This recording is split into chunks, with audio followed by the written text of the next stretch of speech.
Shit यार, चलो ठीक है, डन। तो बच्चे इस चैप्टर के अंदर हम लोग पढ़ रहे थे ये, देखिए फटाफट से, यहां से हमने चैप्टर स्टार्ट किया है बच्चे मीनिंग ऑफ रिकॉन्स्टिट्यूशन से। तो मीनिंग ऑफ रिकॉन्स्टिट्यूशन में आपको बता चुका अभी जस्ट, और आपके सामने लिखा है, यहाँ से पढ़ सकते हो। एंड डिसोल्यूशन ऑफ पार्टनरशिप और डिसोल्यूशन ऑफ पार्टनरशिप फॉर्म के इन बिटवीन में डिफरेंस देख रहा था। तो डिसोल्यूशन ऑफ पार्टनरशिप का मतलब होता है बच्चे reconstitution, and dissolution of partnership form का मतलब होता है जब एग्रीमेंट ही हमारा खत्म हो जाता है। तो रिकॉन्स्टिट्यूशन का मतलब ये होता है कि अगर एग्जिस्टिंग एग्रीमेंट में कोई चेंज हो, कोई बदलाव हो, तो रिकॉन्स्टिट्यूशन में आएगा। लेकिन अगर एग्जिस्टिंग एग्रीमेंट ही खत्म हो जाए तो वो कवर होगा बच्चे डिसोल्यूशन ऑफ पार्टनरशिप फॉर्म में। तो अगर मैं आपको दिखाऊं कि डिसोल्यूशन ऑफ द फर्म, तो डिसोल्यूशन ऑफ द फर्म के अंदर ये चीज आपको अच्छे से कार्टून के फॉर्म में मैं समझाना चाह रहा था कि यहाँ पे एग्रीमेंट टूट गया, एग्रीमेंट खत्म हो गया, बिजनेस खत्म हो गया, फर्म खत्म हो गई, फर्म केम्स टू एंड। समझ में आया? यहाँ पे हम बिजनेस को खत्म कर रहे हैं, कोई भी रीजन हो, चाहे वॉलेंटरली कर रहे हो, चाहे कोर्ट की इंटरफेरेंस से कर रहे हो, चाहे मैंडेटरी कर रहे हो सकता है हमारा बिजनेस पहले लीगल हो, गवर्नमेंट ने कुछ चेंज कर दिया हो, ठीक है, at the time we have started the business was legal, but subsequently when the government changed some policies, so after the change in the policies made by the government, our business becomes illegal, so we have to shut down our business। तो कोई भी reason, whatever may be the reason, आपको business बंद करना पड़ सकता है। तो उस टाइम पे आप बोलोगे ये हमारा क्या हो रहा है, एग्रीमेंट खत्म हो रहा है, firm comes to an end. लेकिन रिकॉन्स्टिट्यूशन के बारे में बात करूं तो रिकॉन्स्टिट्यूशन में ये 5 केस देखो, ये 5 फिंगर्स आपको ये 5 केस बता रहे हैं रिकॉन्स्टिट्यूशन के। तो रिकॉन्स्टिट्यूशन कभी भी लिखना है तो आप क्या बोलोगे, reconstitution means change in the existing agreement between the existing partners. ठीक है, reconstitution means change in the existing agreement between the existing partners. Done. and reconstitution is also known as dissolution of partnership। ये 2 line में आपको बात कर रहा हूं जो मैंने अभी आपको पढ़ाई थी। ये देखो, ये first 2 bullets, reconstitution mean change in the existing agreement between the existing partner, and reconstitution also known as dissolution of partnership। ठीक है, ये 2 लिख के फिर लिखोगे reconstitution includes क्या क्या, चेंज इन पीएसआर। देखो, चेंज इन पीएसआर ये रिकॉन्स्टिट्यूशन का एक टाइप है। ठीक है, चेंज इन पीएसआर में भी एग्जिस्टिंग, इन सब ये 5 फिंगर में जो जो मैंने पॉइंट लिखे हैं, इन सब में क्या कॉमन है, इन सब में एक ही बात कॉमन है, वो ये है कि इन सब में एग्जिस्टिंग एग्रीमेंट में कोई ना कोई बदलाव, मॉडिफिकेशन, ऑल्ट्रेशन यानी कि चेंज हो रहा है। तो change in PSR, admission of A partner, expulsion का मतलब होता है, ये वर्ड आपकी बुक में यूज नहीं किया हुआ लेकिन ये it's covered in the reconstitution. Expulsion का मतलब होता है पार्टनर को निकालना, एक्सपल्जन का मतलब होता है किसी पार्टनर को निकालना। वटेवर में भी द रीजन, हो सकता है वो अनसाउंड हो गया हो सकता है वो कैपेबल ना हो अब काम करने के लिए, वटेवर में भी द रीजन, पार्टनर को मैं पार्टनरशिप फॉर्म से निकाल रहा हूँ। ठीक है, रिटायरमेंट ऑफ कोर्स डेट पे होती है, रिटायरमेंट, रिटायर हो गया, डेट मेंशन थी कि इतने एज में हम रिटायर कर देते हैं, तो रिटायरमेंट ऑफ पार्टनर भी रिकॉन्स्टिट्यूशन है, and death of a partner भी रिकॉन्स्टिट्यूशन है। तो ये 5 केस जो कवर्ड मैंने लिखे हैं, ये किसमें कवर्ड है बच्चे, रिकॉन्स्टिट्यूशन के 5 केस कवर्ड है। डन। और डिसोल्यूशन ऑफ द फर्म के बारे में मैं आपको बता ही चुका। तो ये क्वेश्चन किसी भी तरह से पूछा जा सकता है कि डिफाइंड रिकॉन्स्टिट्यूशन या मीनिंग ऑफ रिकॉन्स्टिट्यूशन, या फिर डिसोल्यूशन ऑफ पार्टनरशिप और डिसोल्यूशन ऑफ पार्टनरशिप फर्म के बीच में डिफरेंस बताइए। तो प्लीज हैंड रेज करिए, टॉपिक समझ में आ गया, रेज योर हैंड्स। कोई डाउट है तो प्लीज चैट बॉक्स में लिखिए।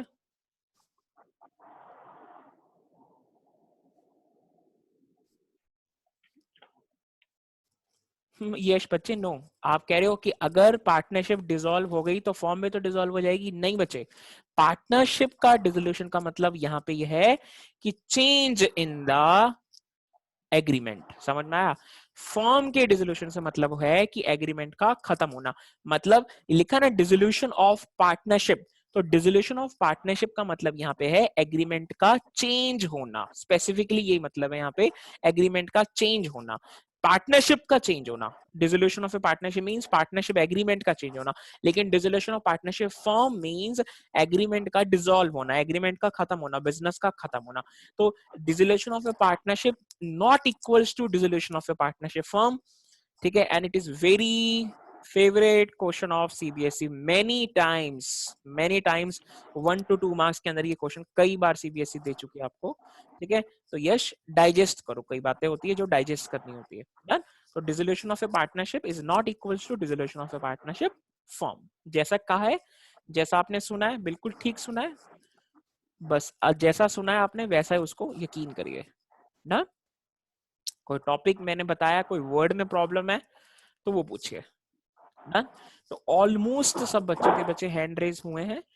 ठीक है यश, आपको मेरी बात समझ में आई? आपको डाउट था? ठीक है ओके बच्चे, जो बच्चा लॉग इन लॉग आउट हो रहा है तो मत डिस्टर्ब करिए प्लीज। ठीक है, आपका नेटवर्क आ रहा है तो ठीक है, नहीं आ रहा तो रिकॉर्डिंग देख लेना। डन। तो आप अभी फिलहाल डिस्टर्ब मत करिए प्लीज। ठीक है, and try to be in network area, please try to be in network area. आपको मैं ये कहते कहते कहते कहते ऑलमोस्ट हमारा 1 मंथ कवर हो चुका है अप्रोक्सीमेटली। और आप प्लीज अपने पैकेज को, डाटा पैकेज को सेव करके रखिए, बिकॉज जो क्लासेस है ना ये आपके लिए प्रायोरिटी नहीं है, ये सेकेंडरी है, आपकी प्रायोरिटी कुछ और है, वहां पे डाटा आप कंज्यूम कर देते हो। ठीक है, आप प्लीज इसे प्रायोरिटी पे रखिए। एंड प्लीज आप लोगों से रिक्वेस्ट है कि अगर आपके पास लैपटॉप है, कंप्यूटर है, डेस्कटॉप है, जो भी है, आप बजाय कि मोबाइल यूज करने के, जूम क्लासेस के लिए मोबाइल यूज करने के, आप प्लीज अपने लैपटॉप को या पीसी को, डेस्कटॉप को, आप उसको यूज करिए। वो ज्यादा आपके लिए जो है वो कन्वीनियंट रहेगा, समझ में जल्दी आएगा। एंड अगर आपके पास हेडफोन्स हैं, आपके पास अगर हेडफोन्स हैं लीड के बजाय, तो हेडफोन्स यूज करिए, ताकि हेडफोन्स लगने के बाद जो दूसरी आवाजें आनी है वो बंद हो जाए। और अगर आपके पास हेडफोन नहीं है तो आप प्लीज ऐसे रूम में बैठिए, ऐसे रूम में बैठिए जिसके अंदर कोई और दूसरी डिस्टरबेंस ना हो। ठीक है, ठीक है। अब जैसे बच्चे मैं अब यहाँ पे आपको समझाने लगा हूँ और साथ साथ मैं और भी आवाजें बीच में डालूं, गड़बड़ करूं, बिल्कुल अपने आप को आइसोलेट कर लीजिए। जिस टाइम पे आप क्लास ले रहे हो तो आप प्लीज आप अपने आप को क्वारंटाइन कर लीजिए। ठीक है, समझ में आ रहा है? तो आप लोग दूसरी आवाजें जब साथ साथ आपको कवर होंगी तो आपको मेरा बताया हुआ समझ नहीं आएगा। फिर एक बार आप लाइव क्लासेस में आप टाइम वेस्ट करोगे, फिर उसके बाद आप रिकॉर्डिंग में टाइम वेस्ट करोगे। तो आई वांट कि जो आपको अभी करा रहा हूँ, आपको एक तो नेटवर्क एरिया में रहना है। अब नेटवर्क एरिया में आप नहीं हूँ, उसके अंदर जूम की गलती नहीं है, मेरी गलती नहीं है, किसी की गलती नहीं है। ठीक है, कई लोग स्टूडेंट जूम को इसलिए कोस रहे हैं कि भैया नेटवर्क नहीं आता, कनेक्शन चला जाता है, ऐसा। भैया ऐसा कहीं नहीं है मेरे भाई, ऐसा कहीं नहीं है। ठीक है, अगर कोई नेटवर्क में प्रॉब्लम है तो आपके साइड से या आपकी डाटा में प्रॉब्लम है, आप उसको प्लीज रिजॉल्व अपने हैंड पे ही करोगे। ठीक है बच्चे, 100 Mbps स्पीड अपलोडिंग डाउनलोडिंग की मैं यूज करके आप लोगों को करा रहा हूँ। समझ में आ रहा है? आप अपना डाटा बचा के रखिए, कोई दिक्कत नहीं आएगी। समझ में आ रहा है? एंड अगर मोबाइल में दिक्कत आ रही है तो use the laptop, use the desktop. वो कब यूज करोगे आप? समझ में आ रहा है? कई लोग तो जूम इसलिए मोबाइल में चलाते हैं कि साथ साथ दूसरे काम भी होते रहे। ठीक है, तो प्लीज आप लोगों से रिक्वेस्ट है कि जो 1.5-2 घंटा जो भी बैच में लेता हूँ, आप लोग प्लीज अपने लैपटॉप डेस्कटॉप, अगर आपके पास लैपटॉप डेस्कटॉप नहीं है तो मैं ये नहीं कह रहा मैं बंटवा दूंगा कल। ठीक है, फिर फोन पे ही करना आपकी मजबूरी है ना। फिर उसके बाद आप अपने रूम में, ऐसे रूम में बैठिए जिसमें कोई बाहरी डिस्टरबेंस आपको ना आए। डन। चलो, तो ये सब चीजें क्लियर है रिकॉन्स्टिट्यूशन में। और मैंने आपको वर्ड बताया रिकॉन्स्टिट्यूशन, फिर dissolution of a partnership and dissolution of a partnership form. फिर उसके बाद मैंने आपको ये दिखाया कि रिकॉन्स्टिट्यूशन में कौन कौन से केस इंक्लूड है। ये केसेस ना आपके चैप्टर्स के ही नाम है। देखो चैप्टर नंबर जो 3rd है, चेंज इन पीएसआर, जो अभी हम कर रहे हैं वो इस चैप्टर का नाम है। तो इस चैप्टर से आपका बेसिकली रिकॉन्स्टिट्यूशन स्टार्ट हो रहा है। ठीक है, आपको कॉन्टिन्यूटी में पढ़नी है। चैप्टर 3 से रिकॉन्स्टिट्यूशन स्टार्ट हो रहा है। Chapter 3 is reconstitution, chapter 4th भी आपका रिकॉन्स्टिट्यूशन है, चैप्टर 5th भी आपका रिकॉन्स्टिट्यूशन है, एंड चैप्टर 6th के अंदर dissolution of a partnership form हो रहा है। तो इसी सीरीज में आपको पढ़ना है। Done. Change in PSR reconstitution है, एडमिशन रिकॉन्स्टिट्यूशन है, रिटायरमेंट डेथ रिकॉन्स्टिट्यूशन है, and then dissolution of a partnership firm, वो है बच्चे रिकॉन्स्टिट्यूशन का अपोजिट, जहां पे एग्रीमेंट में चेंज नहीं होगा, एग्रीमेंट खत्म हो जाएगा, और जिसको मैंने आपको इस कार्टून से समझाया था। डन। चलिए, तो अब आते हैं बच्चे नेक्स्ट टॉपिक पे। सीरीज वाइज चल रहा हूँ, जो टॉपिक्स टू बी कवर्ड मैंने लिखे थे उसी सीरीज में हम पढ़ रहे हैं। तो सबसे पहले आपको इस चैप्टर में देखना है बच्चे कैलकुलेशन ऑफ न्यू पीएसआर। ठीक है, तो सबसे पहले इस चैप्टर का नाम से ही आपको पता चल रहा है, change in profit sharing ratio. नाम क्या है इस चैप्टर का बच्चे? Change in profit sharing ratio. और बच्चे आपको पता है प्रॉफिट शेयरिंग रेशियो कहां लिखी जाती है? एग्रीमेंट में लिखी जाती है, और उसी एग्रीमेंट को हम क्या बोलते हैं? पार्टनरशिप डीड बोलते हैं। तो अगर एग्रीमेंट में पुराना रेशो कुछ और था और किसी डेट पे हमने ये डिसाइड किया कि हम रेशो चेंज करेंगे, समझ में आया? लाइक ए बी दो पार्टनर्स थे, उनका पहले का रेशो 3:2 था, अब वो चाहते हैं कि वो इक्वल कर ले या कुछ भी रेशो में कर ले। तो इस प्रोसेस को, इस एक्टिविटी को, इस घटना को, इस सिचुएशन को, इस ट्रांजेक्शन को हम बोलते हैं बच्चे change in PSR, change in profit sharing ratio, and this transaction covered in the term reconstitution. तो इसी टर्म को हम बोलते हैं रिकॉन्स्टिट्यूशन। डन। चलो, बहुत सारी बातें आपको मैं बता रहा हूँ इस चैप्टर के अंदर। मैं आपको पहले ही बता दूं, इस चैप्टर के अंदर आप लगभग 70-80% बता रहा हूं, बहुत बड़ी बात बोल रहा हूं। इस चैप्टर के अंदर 70-80% आपको ऐसी ऐसी चीजें मैं बताऊंगा जो आपने पहली बार सुनी है, गारंटेड है। ठीक है, तो आप प्लीज डेकोरम मेंटेन रखना, स्टार्टिंग से कोई क्लास मिस मत करना, इरेगुलरिटी मत रखना, रेगुलर रहना बस। ठीक है, 70-80% ऐसी बातें आपको सुनोगे जो आप फर्स्ट टाइम सुनोगे। ठीक है, irrespective of the fact that कि you have taken this chapter, you have attended the school class, you have attended any other teacher's class, you will मतलब डेफिनेटली सफर कि अगर आपने ये चीजें नहीं सुनी तो 12th के बाद आप लोगों को प्रॉब्लम आएगी। इसलिए मैं चाह रहा हूँ कि आपको 12th के अंदर ही जब ये सारी चीजें थियोरेटिकली कवर्ड है तो उसको हम लोग अच्छे से डिटेल के अंदर विद प्रैक्टिकल क्वेश्चन ढंग से पढ़ें। तो 70-80% पार्ट आप इस चैप्टर के अंदर जो मैं आपको जिस तरीके से कराऊंगा वो आप पहली बार सुनोगे, तो प्लीज ढंग से इस चैप्टर को करना। डन। तो चेंज इन पीएसआर मैं आपको बता रहा था बच्चे, चेंज इन पीएसआर का मतलब होता है पुराना रेशो कोई और था, नया रेशो कोई और है, तो अब इस सिचुएशन के अंदर रिकॉन्स्टिट्यूशन अप्लाई हो गया। तो अगर मान लिया हम रेशियो में चेंज कर रहे हैं तो बच्चे किसी पार्टनर को फ्यूचर में फायदा हो जाएगा और किसी पार्टनर को फ्यूचर में नुकसान हो जाएगा।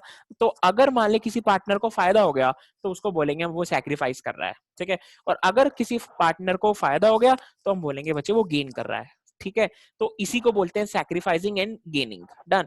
फॉर एग्जाम्पल, हर साल आपको 10 रुपए मिलते थे, हर साल 10 रुपए मिलते थे as a share of profit. सुन के देखिए, सोच के देखिए, हर साल 10 रुपए मिलते थे। डन। रेशो में ऐसा चेंज हुआ, रेशियो में ऐसा चेंज हुआ, प्रॉफिट सेम है, मैं मान के चल रहा हूं हर साल बराबर प्रॉफिट कमाते हैं आप लोगों को समझाने के लिए, हालांकि ऐसा प्रैक्टिकली पॉसिबल थोड़ी है। मैं मान के चल रहा हूं प्रॉफिट हम बराबर कमाते हैं, तो हर साल मान ले मिस्टर ए को 10 रुपए मिलता था। ठीक है, अब मान ले उन्होंने ऐसा चेंज किया कि उसको अब 10 रुपए की जगह 8 रुपए मिलने लग गया। ठीक है, तो सोच के देखिए 10 क्या था, सोचिए। ये आपको ना स्कूल में एक तो फॉर्मूला रटवा दिया गया, ओल्ड रेशियो माइनस, और आपने भी तो यही लिखा है, ऑफ कोर्स बाद में इसी पे आऊंगा मैं। ये फॉर्मूला नहीं है, ये कुछ चीजें बोल रही है। ओल्ड रेशियो मतलब old profit, minus new ratio मतलब न्यू प्रॉफिट। सोचिए, पहले आपको मिलता था 10, सोचिए अब मिलता है 8। सोचिए, पहले मिलता था 10, तो 10 क्या है, ओल्ड, तो ओल्ड मैंने पहले रखा है, माइनस 8 क्या है, न्यू, तो 10 माइनस 8। सोचिए, आंसर 2 रुपए का पॉजिटिव आ रहा है, 2 रुपए का नेगेटिव आ रहा है। सर 2 रुपए का पॉजिटिव आ रहा है, तो 2 रुपए का पॉजिटिव का मतलब है कि मैं नुकसान में जा रहा हूं। पहले मेरे को 10 रुपए मिलता था, अब मुझे 8 रुपए मिलता है। रेशियो की तो बाद में बात करेंगे, हम रुपीज में बात करते हैं। पहले मुझे हर साल 10 रुपए मिलते थे, अब मुझे हर साल 8 रुपए मिलते हैं, तो मैं 2 रुपए के नुकसान में चला गया, 2 रुपए के नुकसान में चला गया। इसी 2 रुपए के नुकसान में, इस 2 रुपए के नुकसान को मैं बोलूंगा सैक्रिफाइस। तो देखो, इसलिए फॉर्मूला क्या बन गया, ओल्ड माइनस न्यू। अगर पॉजिटिव आए तो सैक्रिफाइस, अगर इसका रिवर्स हो जाए, मान ले पहले मुझे मिलते थे 8, तो ओल्ड क्या है 8, माइनस अब मुझे मिलते हैं 10, तो 8 में से जब 10 माइनस करेंगे तो ऑफकोर्स आंसर नेगेटिव आएगा, एंड नेगेटिव मींस हम गेन कर रहे हैं। तो ये फॉर्मूला रटिए मत, आप समझिए कि भैया ओल्ड पहले रखा है। ठीक है, अगर आप न्यू पहले रख लो, अगर आप न्यू पहले रख लो तो पॉजिटिव मतलब गेन हो जाएगा, नेगेटिव मतलब सैक्रिफाइस हो जाएगा। ये कोई फॉर्मूला किसी अकाउंटिंग स्टैंडर्ड का कोई प्रिंसिपल का नहीं है। ओल्ड पहले रखोगे, न्यू बाद में रखोगे, तो of course positive means sacrifice, negative means gain, क्योंकि आपने ओल्ड पहले रखा। मान ले पहले आप 10 लेते थे, अब 8 ले रहे हो, तो 10 में से अब 8 जाएंगे तो 2 बचेंगे, तो 2 पॉजिटिव आ रहा है कि 10 बड़ा है 8 छोटा है, तो 2 पॉजिटिव, पॉजिटिव मीन सैक्रिफाइस, क्योंकि ओल्ड आपने पहले रखा है। मान ले सिचुएशन रिवर्स कर दूं, पहले मुझे 8 मिलते थे, अब 10 मिल रहे हैं, तो पहले वाला आपने पहले रखा 8 माइनस 10 तो negative 2, and negative 2 means gain. बताना हैंड रेस करके, ये बात समझ में आई? आगे चलें। ठीक है, तो आपके सामने जो ये लिखा है मैंने, कैलकुलेशन ऑफ न्यू पीएसआर, तो न्यू पीएसआर निकालने के लिए आपको ये फॉर्मूला लगाना है, एंड इससे न्यू पीएसआर कैसे निकलेगी, गेनिंग सैक्रिफाइसिंग कैसे निकलेगा, मैं आपको क्वेश्चन के थ्रू अभी बताऊंगा। तो calculation of gaining sacrificing ratio, आप बेटर है बेटर है न्यू पीएसआर यहाँ पे ना लिख के कैलकुलेशन ऑफ गेनिंग सैक्रिफाइसिंग लिखिए, और न्यू पीएसआर लगभग क्वेश्चन में गिवन होगा आपको, ठीक है। तो यहाँ पे बेटर है कि मैं यहाँ पे आपको जो है वो यूपीएसआर ना लिख के मैं आपको यहाँ पे, ठीक है बच्चे, किसी का ऑडियो हाँ प्लीज म्यूट कर लीजिए, किसी का ऑडियो अनम्यूट हुआ है, मेक इट म्यूट। डन। तो ये calculation of gaining sacrificing ratio है। डन। और गेनिंग सैक्रिफाइसिंग रेशियो का ये फॉर्मूला है, मैं इसको हटा ही देता हूँ। न्यू पीएसआर आपको ज्यादातर क्वेश्चन में गिवन होगा, और ना गिवन हो तो कैसे करना है वो बात की बात है। फिलहाल इस टॉपिक को हम ऐसे करते हैं कि calculation of gaining sacrificing ratio, तो फॉर्मूला होता है old ratio minus new ratio. अगर पॉजिटिव आए तो sacrifice, if negative then gain. चलो जी अब आगे चलते हैं, आपकी बुक का एक क्वेश्चन अटेम्प्ट करते हैं और आगे चलते हैं। फर्स्ट इलस्ट्रेशन आपकी बुक में है, मैंने कोई भी क्वेश्चन उठाना तो आपका प्रैक्टिकल फर्स्ट उठाता तो भी सेम होता, इलस्ट्रेशन उठाया तो भी सेम है। तो बस एक बार इसमें 2 मिनट का मैक्सिमम टाइम लगाएंगे। देखिए A and B were partners in a firm sharing profits and losses in the ratio 2:1। तो ओल्ड रेशियो आपको गिवन है विद इफेक्ट फ्रॉम 1 अप्रैल 2019, मतलब साल के स्टार्टिंग में ही उन्होंने डिसाइड। सर हमेशा स्टार्टिंग में ही कर सकते हैं? नहीं बच्चे, बीच में भी हो सकता है, मॉडिफिकेशन बीच में भी पॉसिबल है, याद रखना, ठीक है। जरूरी नहीं कि साल के स्टार्टिंग में करें, हम in between the year 1 July 1 August any time, जब हमको लगे कि इस टाइम पे हम पीएसआर चेंज कर लेना चाहिए तो उस टाइम पे कर सकते हैं, ठीक है। चलो तो 1 April 2019 they agree to share profits and losses equally. इसका मतलब ओल्ड रेशियो क्या है 2:1 और न्यू रेशियो क्या है 1:1। Calculate the individual partners gain और sacrifice due to change in the ratio. तो फॉर्मूला आपको पता है old ratio minus new ratio. A and B आपको ऐसे वर्टिकली लिखना है, 2/3 इज द ओल्ड पीएसआर, 1/2 यानी कि 1:1 इज द न्यू। तो एलसीएम यहाँ पे हम 6 ले लेंगे, इसको सॉर्ट करेंगे तो आंसर आएगा पॉजिटिव 1/6, एंड पॉजिटिव रिप्रेजेंट करता है सैक्रिफाइस को, क्योंकि हमने ओल्ड पहले रखा है। ऐसे ही बी का बच्चे ओल्ड था 1/3 एंड न्यू है 1/2, this comes to be negative 1/6, that is gain। याद रखना एक और बात, the gaining must be equals to sacrifice, कि 1/6 अगर A sacrifice कर रहा है तो ऑफ कोर्स वो क्यों सैक्रिफाइस कर रहा होगा कि सामने वाले पार्टनर गेन करेगा, समझ में आया। तो the gaining ratio must be equals to sacrificing ratio, gaining must be equals to sacrifice. तो इसे मैंने यहां लिखा है इन दिस क्वेश्चन ए है sacrifice 1/6 share and whereas B has gained 1/6 share. अब 1/6 का मतलब पता है क्या है, कैसे गेन 1/6 का गेन मतलब फॉर एग्जांपल हम हर साल सपोज 60,000 रुपए कमाते थे, हर साल 60,000 रुपए कमाते थे, ठीक है। तो 60,000 का 1/6 सोचिए, 60,000 का 1/6 कितना होता है, 60,000 का 1/6 10,000। तो अब ए को फ्यूचर में 10,000 प्रॉफिट में से कम मिलेंगे, दैट मीन सैक्रिफाइस। मैं ये नहीं कह रहा 10,000 मिलेंगे, सैक्रिफाइसिंग एंड गेनिंग का मतलब ये होता है कि अब हर साल ए प्रॉफिट का 1/6 कम लेगा, सैक्रिफाइस करेगा, 10,000 कम मिलेंगे बेचारे को, और बी प्रॉफिट का 10,000 ज्यादा लेगा। समझ में आया। तो दैट इज द सिचुएशन कि हम निकाल रहे हैं कि कौन कितना फ्यूचर में सैक्रिफाइस करने वाला है और कौन कितना फ्यूचर में गेन करने वाला है। हैंड रेस करना, ये फर्स्ट क्वेश्चन क्लियर हो गया, आगे चलें, ठीक है। हम जहां पे कम टाइम लगाना है हम कम टाइम लगाएंगे, जहां पे पूरा टाइम लगाना है हम पूरा टाइम लगाएंगे। आप प्लीज बताइए, छोटा सा क्वेश्चन था बेचारा, फॉर्मूला लगाया old ratio minus new ratio, इसकी इंटरप्रिटेशन आपको बतानी थी इसलिए क्वेश्चन कराया गया आपको। डन। तो ऑलमोस्ट सब बच्चों ने हैंड रेस करे हैं कि सर कोई डाउट नहीं है। डन। तो old ratio minus new ratio, तो पॉजिटिव 1/6 मतलब sacrifice and negative 1/6 means gain. Done. चलिए जी, तो आप चलते हैं आगे। ये यहां तक कोई डाउट ना हो तो हम आगे चल रहे हैं, डाउट हो तो आप प्लीज चैट में मेंशन कर दीजिए। डन। चलिए तो अब चलते हैं आगे बच्चे। चलिए नेक्स्ट टॉपिक आपका है बच्चे, इसके अंदर मैं आपको बताने वाला था कुछ, और इसके अंदर आपको मैं बताने वाला हूं मीनिंग ऑफ गुडविल, और इसके लिए आपको मैं यहाँ पे ये दिखाता हूं, देखिए फटाफट से। मीनिंग ऑफ गुडविल यहाँ से हमारा स्टार्ट है, और गुडविल के बारे में आपको डिटेल में मैं बताऊंगा कि गुडविल हम किसको बोलते हैं, कैसे कैसे क्या होती है। तो सुनिए, सबसे पहले मुझे चैट में मैं आपसे पूछूं तो सही ना पहले कुछ एक बार, मुझे चैट में ये कोई बता सकता है कि इस चैप्टर में हम गुडविल निकाल क्यों रहे हैं?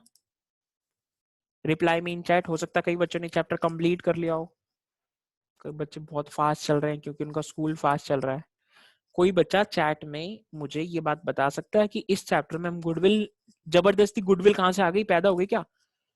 गुडविल इस चैप्टर में बच्चे क्यों निकाली जा रही है? चैट में रिप्लाई कर सकता है कोई?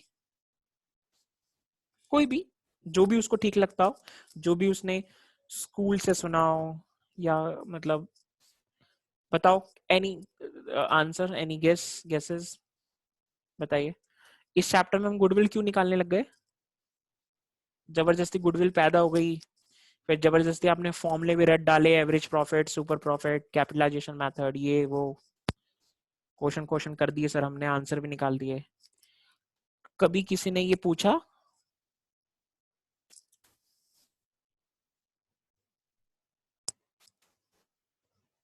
ओके टीशा, रॉन्ग आंसर है बच्चे टीशा आपका, ठीक है। अभी मैं बताऊंगा, कोई बात नहीं, वेरी गुड अटेम्प्ट आपने। अभी तक जितना मैंने बताया तो आपको आपने ठीक सोचा, ठीक है जी, गुड। एनी अदर गेसेस कि इस चैप्टर में गुडविल हम क्यों निकाल रहे हैं?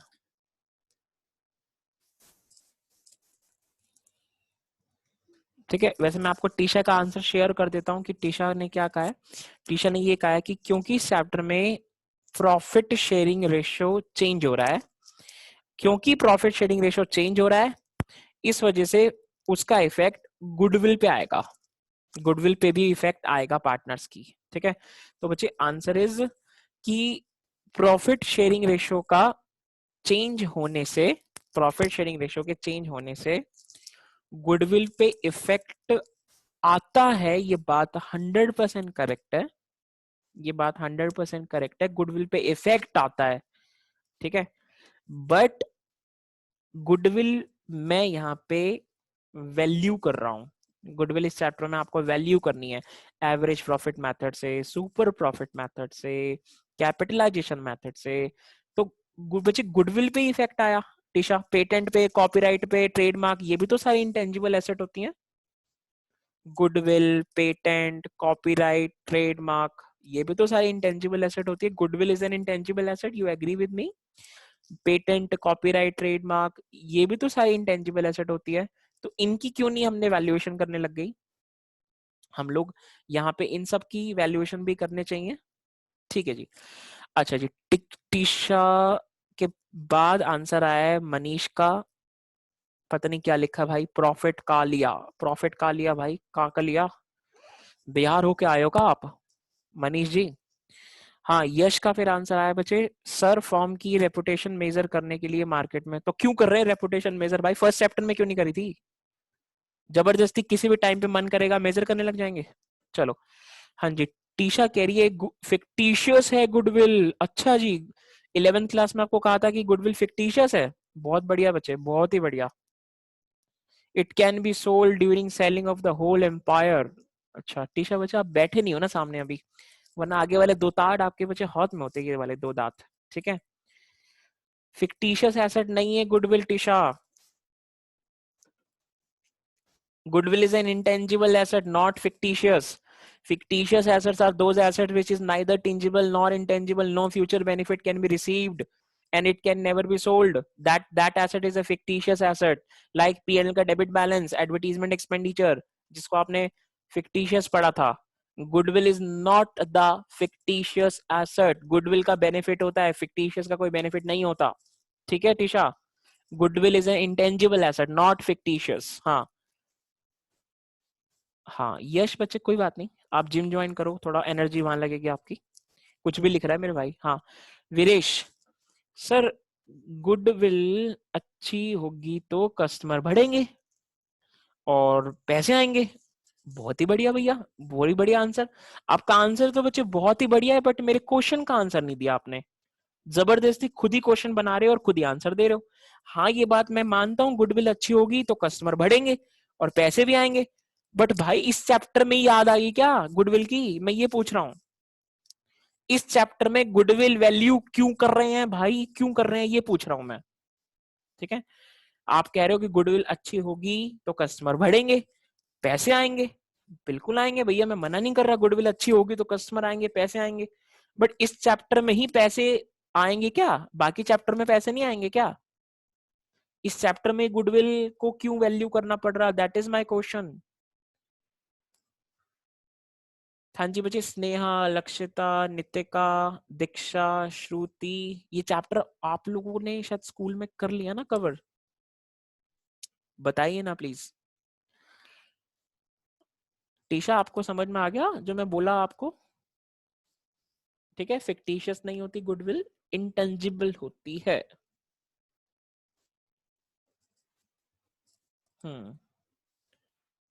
तो बच्चे आप ऐसे ऐसे डरावने आंसर मत दिया करो प्लीज।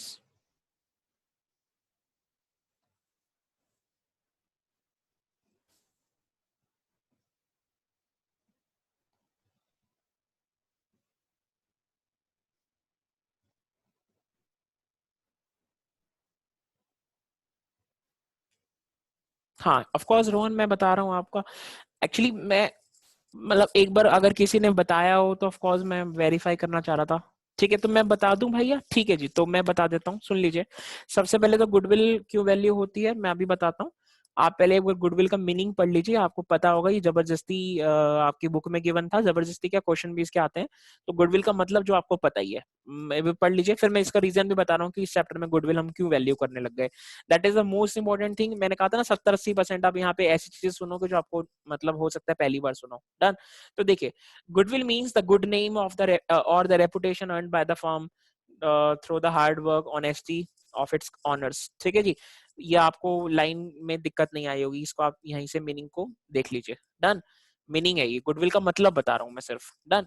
फिर लिखा है लॉर्ड एल्डन कहता है, लॉर्ड एल्डन कहता है बच्चे, goodwill is nothing more than the profitability the old customer will resort to the old palace. ठीक है, the old customer resort to the old, मतलब पुराने कस्टमर पुरानी जगह पे ही जाना पसंद करते हैं। That is the goodwill, and goodwill is nothing more than the profitability. And amongst every writer, ये definition मेरे को अच्छी लगी, ज्यादा प्रैक्टिकल है, इस चैप्टर के लिए ज्यादा अच्छी है, तो ये definition आपको याद करनी। लॉर्ड एल्डन की किसी भी की डेफिनेशन, अगर डेफिनेशन लिखनी आए, डिफाइन करो गुडविल, तो आप किसी राइटर की डेफिनेशन लिखोगे। ठीक है, ठीक है, राइटर कोई रेप्यूटेड पर्सन होता है उसकी लिखोगे, आप खुद राइटर नहीं बन सकते अकॉर्डिंग टू, भैया ऐसे नहीं लिख सकता अकॉर्डिंग टू टीशा। ठीक है, ऐसे नहीं लिख सकते, जो रेप्यूटेड राइटर है उसकी डेफिनेशन जो आप याद करोगे वो लिखोगे। ठीक है जी, और मीनिंग लिखना हो तो वो आपका हो सकता है, मीनिंग के अंदर आप अपने अपने अकॉर्डिंग चेंज कर सकते हो। ठीक है जी।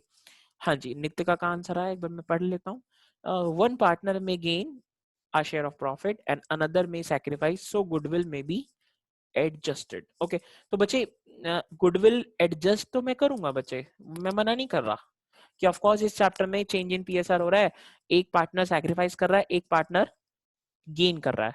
ठीक है, एंड इसलिए लिखा आपने गुडविल एडजस्ट होगी, ये तो आपकी बात ठीक है बच्चे। ठीक है, मैं एक्चुअली कुछ और बताना चाह रहा हूँ आप लोगों को, और वो बात आपको नहीं पता, इसलिए मैं आपसे पूछ रहा था कि इस चैप्टर में गुडविल पैदा कहां से हो गई। आपको जो पता है ना, मैं आपको वो बता दूं, आप उसके अकॉर्डिंग आंसर दे रहे हो। आपके स्कूल में ये कह रखा है कि बच्चे जो बैलेंस शीट में गुडविल होती है उसको ओल्ड पार्टनर्स ओल्ड रेशो में बांट के खत्म कर दो। ये आपको पता है कि जो बैलेंस शीट में गुडविल होती है उसको ओल्ड पार्टनर्स ओल्ड रेशो में बांट के खत्म कर दो।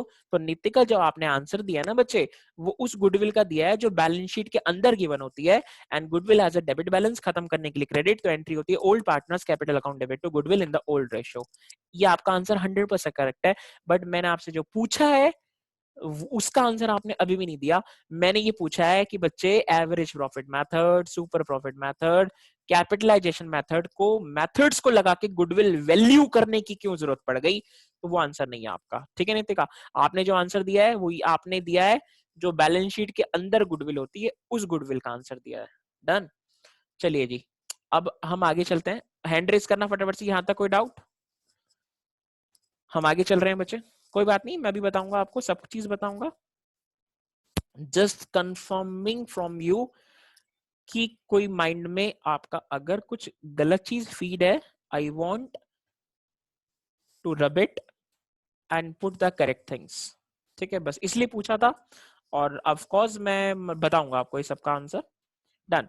तो गुडविल का मीनिंग लिखना है तो आप ये लिखोगे, एंड गुडविल का डेफिनेशन लिखना है, डिफाइन गुडविल, तो लॉर्ड एल्डन की डेफिनेशन आपको याद कर लेनी है कि goodwill is nothing more than the profitability and that the old customer resort to the old place. Done, that is defined by Lord Elden.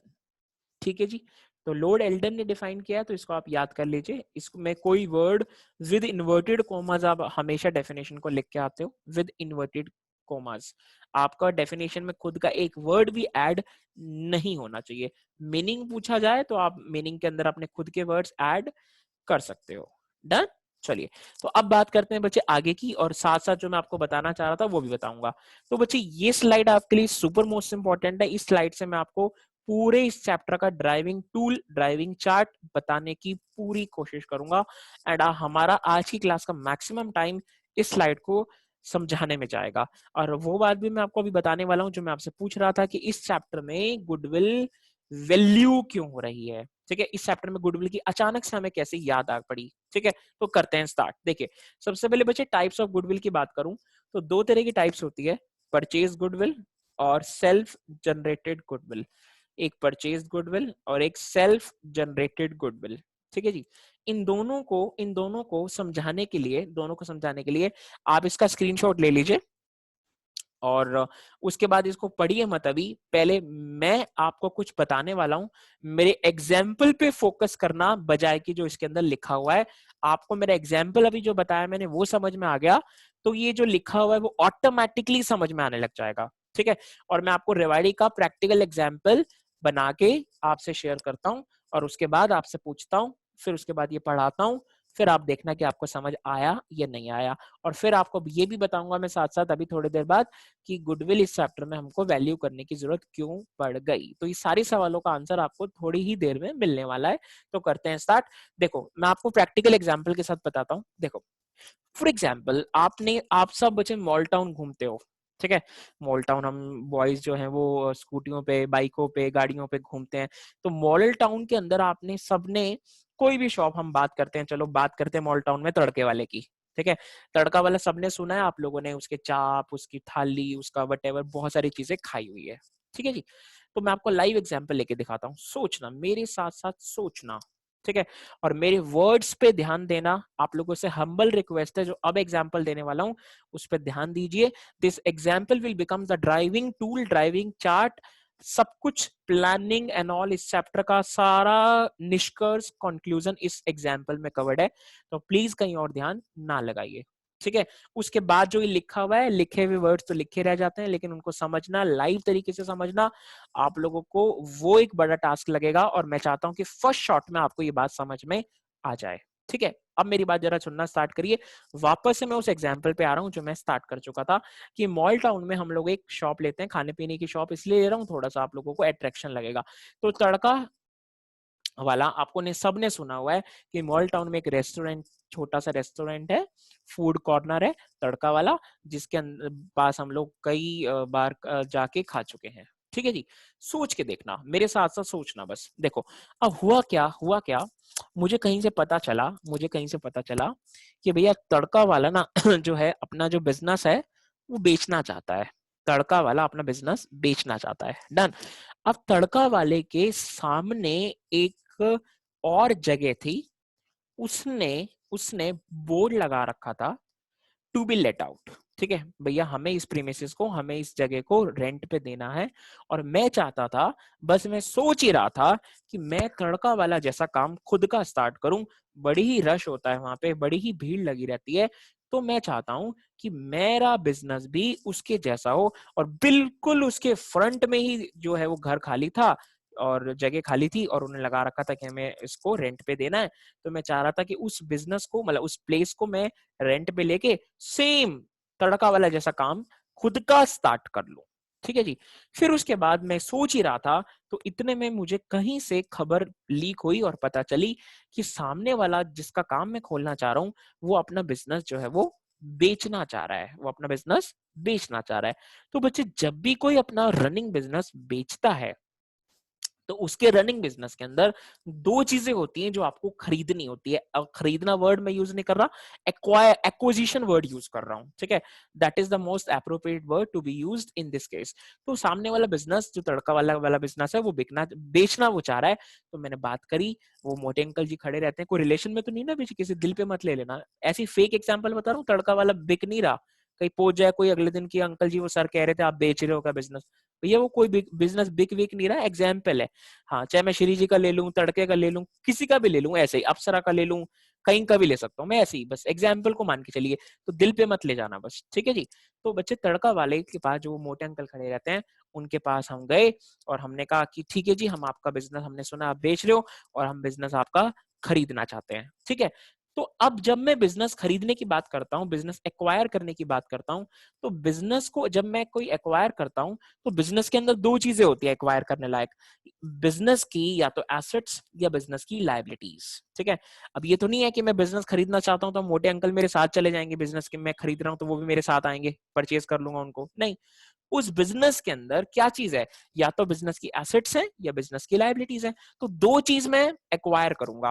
तो when ever a company acquire a running business of another company, ठीक है, when ever a company acquires the running business of another company, तो the business consist, जो business बिक रहा है, उस business के अंदर दो चीजें हो सकती हैं, या तो एसेट्स या लायबिलिटीज। तो एग्जाम्पल की फॉर्म में बता रहा हूं।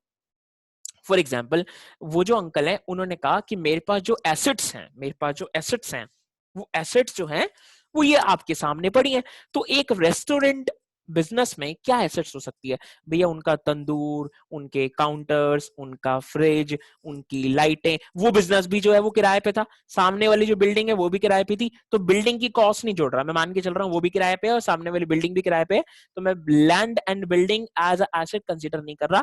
जो उनकी ऑपरेटिंग एसेट है, जिसपे वो यूज करके रोटी बनाते थे, सब्जी बनाते थे, जो उनके काउंटर्स थे, ये सब की बात कर रहा हूं। तो बिजनेस के अंदर जो रनिंग एसेट्स है, तो वो कह रहे हैं कि भैया हमारे पास ये टोटल एसेट्स मिला के 15 लाख रुपए की एसेट है। तो हमने कहा ठीक है जी, हालांकि उसकी नई की कॉस्ट तो ज्यादा होगी ना, सेकेंड हैंड की बात कर रहा हूं, कि हम, उसने कहा कि भैया वैसे तो ये 25 लाख का सामान खरीदा था मैंने आज से 10 साल पहले, लेकिन अब मान के चलते हैं कि डेप्रीशिएशन लगा लगा के इन एसेट्स की कॉस्ट 15 लाख मान लेते हैं। तो ठीक है जी, 15 लाख की एसेट हो गई आपकी, मैंने कहा एग्रीड। फिर जी हमने, हमारा सामान उधार भी आता है, ये सब बातें कौन किसको बोल रहे हैं, वो मोटे वाले अंकल उस बंदे को बोल रहे हैं जो बिजनेस तड़का वाले का खरीदने गया।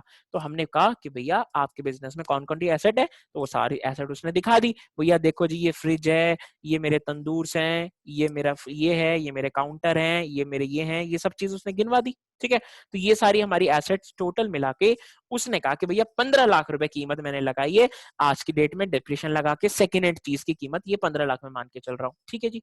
फिर उसके बाद मैंने कहा भैया अपनी लाइबिलिटीज बताओ, तो उसने कहा कि भैया लाइबिलिटीज के अंदर मेरा भैया सामान उधार आता था, जैसे मैं अब मान लिया दाल तड़का बनानी है तो पंसारी से हम सामान उधार ले आते थे, भैया दाल भेज दे, सारे जो है powder, chilli powder and all सब भेज दे, वो सामान उधार पे आता था। तो उस बिजनेस की कोई ना कोई उधारी भी होगी, मानते हो आप। तो मान के चलिए 15 लाख की एसेट है और 3 लाख रुपए की उस बिजनेस की लाइबिलिटीज थी, ठीक है। तो बचे 15 लाख की एसेट एंड 3 लाख की लाइबिलिटीज।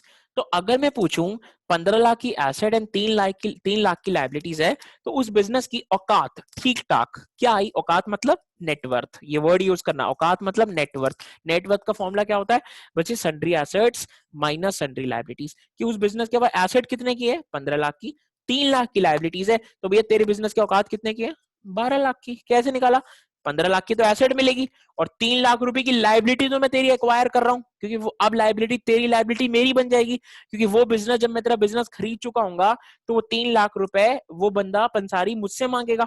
तो बच्चे मैं तुझे कितना दूंगा 12 लाख और पंसारी को 3 लाख, अल्टीमेटली मेरे पास तो मेरी जेब से तो 15 लाख जाने वाले हैं। लेकिन तेरे लिए मैं बोल रहा हूं कि तेरे को जो मैं पैसा दूंगा that is the value ascertained, कि अगर ठीक ठाक तेरा बिजनेस मैं खरीदूं, आज जो तूने बोला 15 लाख की एसेट है और 3 लाख की लाइबिलिटीज है, तो तेरे बिजनेस की नेटवर्थ यानी कि औकात है 12 लाख रुपए की। समझ में आया। तो इस 12 लाख को मैं बोलूंगा नेट वर्थ, औकात आपको समझाने के लिए बता रहा हूं। और नेटवर्थ का फॉर्मूला क्या बताया, sundry assets minus sundry liabilities की। 15 लाख की एसेट एक्वायर करी, 3 लाख की लाइबिलिटीज एक्वायर करी, तो the net worth for the business जो आप खरीदना चाह रहे हो वो कितनी आ गई? 12 लाख। हैंड रेस करना, अभी तक कोई डाउट तो नहीं है? यहां तक समझ में आ रहा है? ठीक है, रिस्पोंड करिए साथ साथ, यहां तक कोई डाउट नहीं होना चाहिए, किसी का भी डाउट नहीं होना चाहिए। बताइए, यहां तक समझ में आया? Very good. तो बच्चे मैंने उसके बिजनेस की नेट वर्थ असरटेन कर ली और नेट वर्थ आ गई कितनी? 12 लाख रुपए। ठीक है जी, ओके। अब मैंने कहा ठीक है जी, 12 लाख रुपए पकड़ो और कल से मेरा हो गया बिजनेस। जो रेंट आप देते थे ऑनर को वो मैं दे दूंगा बस, लेकिन आप तो बिजनेस खाली करो। उसने कहा नहीं, 12 लाख तो मैंने आपको नेटवर्थ बताई, बट ये बिजनेस में जो बेचूंगा ना वो बेचूंगा भैया 22 लाख रुपए का। है, सोच के देखिए कि भैया उसके पास एसेट कितने की थी? 15 लाख की। लायबिलिटीज कितने की थी? 3 लाख की। उस बिजनेस की औकात कितने की आई? 12 लाख की। बट उसने बिजनेस की डिमांड जो बेचने की वो कितने की करी? 22 लाख रुपए की, कि भैया मैं बिजनेस 22 लाख रुपए का बेचूंगा। हमने कहा भैया तेरी 12 लाख की औकात है, 22 लाख का बेचेगा? तो भैया एक्स्ट्रा कितने पैसे ले रहा है वो? 22 लाख ले रहा है, औकात कितने की है? 10 लाख की। इस 22 लाख को आप बोलोगे पीसी, परचेज कंसिडरेशन। वर्ड याद रखना, आपके पूरे 12th में जो जो वर्ड्स काम आने वाले हैं मैं वही इंटेंशनली वही यूज कर रहा हूं। आप चैप्टर नंबर जब पढ़ोगे आपके बुक के अकॉर्डिंग, जो आपका इश्यू ऑफ शेयर्स है, इश्यू ऑफ डिवेंचर्स है, वहां पे ये वर्ड्स एज इट इज काम आएंगे, एज इट इज। ठीक है, तो मैंने कहा तेरे बिजनेस की औकात कितने की भाई? 12 लाख की। ठीक है, शक्ल तेरी 12 लाख की, मांग तू 22 लाख रहा है। ऐसे तो सोचूंगा ना, मैंने गुस्सा आएगा मुझे कि भैया औकात तेरी 12 लाख की है और तू मांग 22 लाख रहा है। तो एक्स्ट्रा 10 लाख रुपए भाई तू किस बात के ले रहा है? ये 10 लाख रुपए, ये 10 लाख रुपए जो तूने एक्स्ट्रा मांगे, ये 10 लाख रुपए तू किस बात के मांग रहा है? तो बच्चे अब तड़का वाले ने आंसर देना स्टार्ट किया। तो तड़का वाला बोला कि भैया जो पिछले 10 साल से मैं घिस रहा हूं, ठीक है, एक्चुअली वो घिसे नहीं अंकल, तो वो तो मोटे फैलते जा रहे हैं, मतलब समझे आप, घिसना मतलब कि मैं मेहनत कर रहा हूँ। तो पिछले 10 साल से जो मैं मेहनत कर रहा हूँ, ये उस 10 साल के 10 लाख रुपए की कीमत है, और इसको मैं बोलूंगा अपने बिजनेस की सेल्फ जनरेटेड गुडविल। ये तड़का वाले की जो 10 लाख रुपए एक्सेस मैंने दिए हैं, तड़का वाले की क्या है? सेल्फ जनरेटेड गुडविल, जो तड़का वाले ने खुद ने बनाई है। और AS26, मेरे साथ साथ सुनिए, AS26 पैरा 36, AS26 पैरा 36 खुद की गुडविल को खुद की बैलेंस शीट में दिखाने से मना करता है। You cannot show our own goodwill, we cannot show our own goodwill inside our balance sheet, but अगर ये मेरी डील हो गई, तो बच्चे सोचिए अगर ये डील मेरी हो गई, तो मैंने जो परचेजिंग कंपनी है उस तड़के वाले को एक्स्ट्रा कितने पैसे दिए? 10 लाख रुपए। मेरे लिए जो परचेज कर रहा है उसके लिए गुडविल कहलाएगी परचेज्ड गुडविल, उसके लिए गुडविल कौन सी कहलाएगी?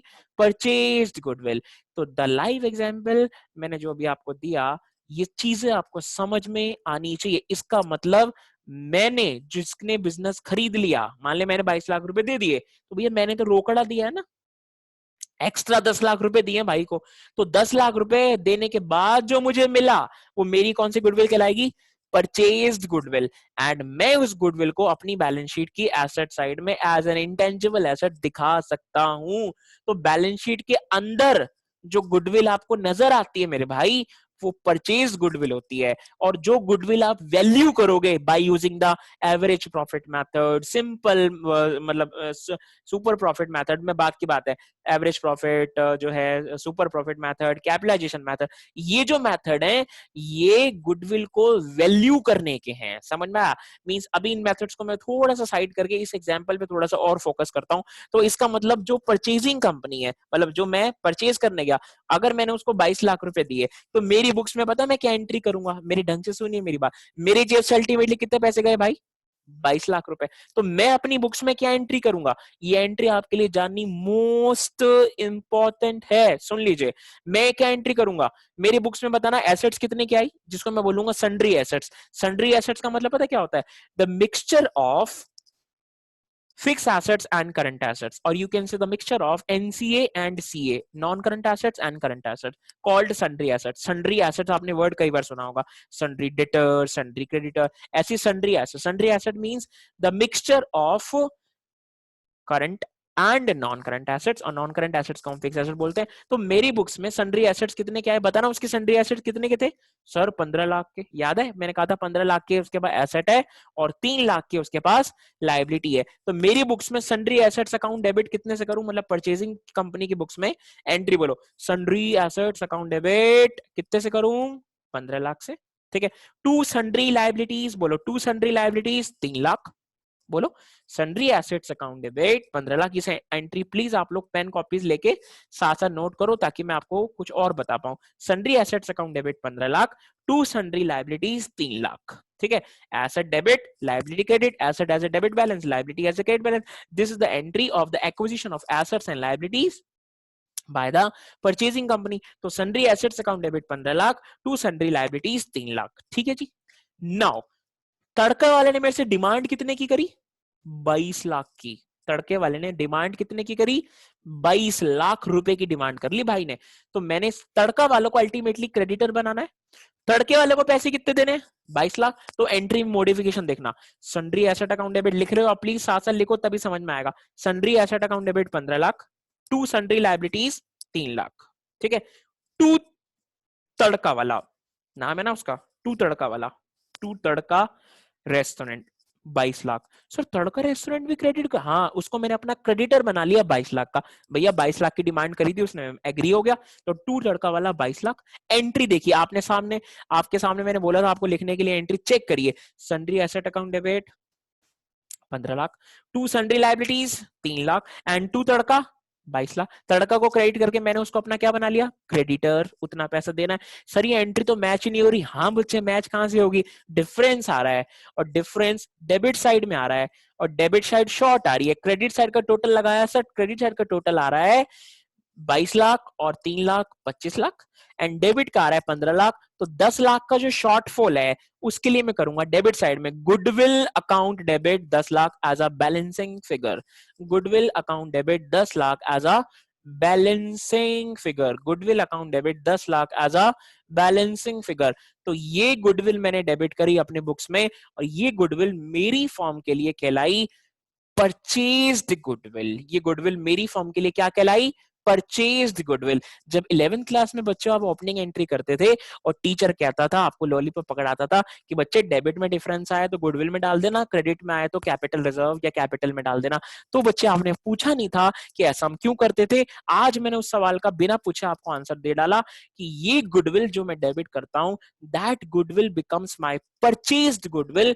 बिकॉज मैं जब किसी का रनिंग बिजनेस खरीद रहा हूं, किसका रनिंग बिजनेस परचेज कर रहा हूं, तो उसको मैंने 10 लाख रुपए नकद देने हैं। तो इस एंट्री को अब मैं क्या करूंगा? Goodwill account debit 10 lakh as a balancing figure, sundry asset account debit 15 lakh, to sundry liabilities 3 lakh and to Tadka वाला 22 लाख बीइंग बिजनेस एक्वायर्ड। तो इन दिस एंट्री मैंने यहाँ पे तड़का वाले को अपना 22 लाख रुपए से क्रेडिटर बना डाला और नेक्स्ट एंट्री में उसको 22 लाख पे कर दूंगा। तड़का वाला डेबिट टू बैंक या तड़का वाला डेबिट टू कैश 22 लाख से जब पेमेंट करने लगूंगा। फर्स्ट एंट्री में सिर्फ मैंने उसको 22 लाख से अपना क्रेडिटर बनाया था। तो दिस गुडविल जो मैंने डेबिट करी as a balancing figure 10 lakh, that goodwill becomes my purchase goodwill, जो मैं अपनी बैलेंस शीट की एसेट साइड में दिखाऊंगा एज एन इनटेंजिबल एसेट।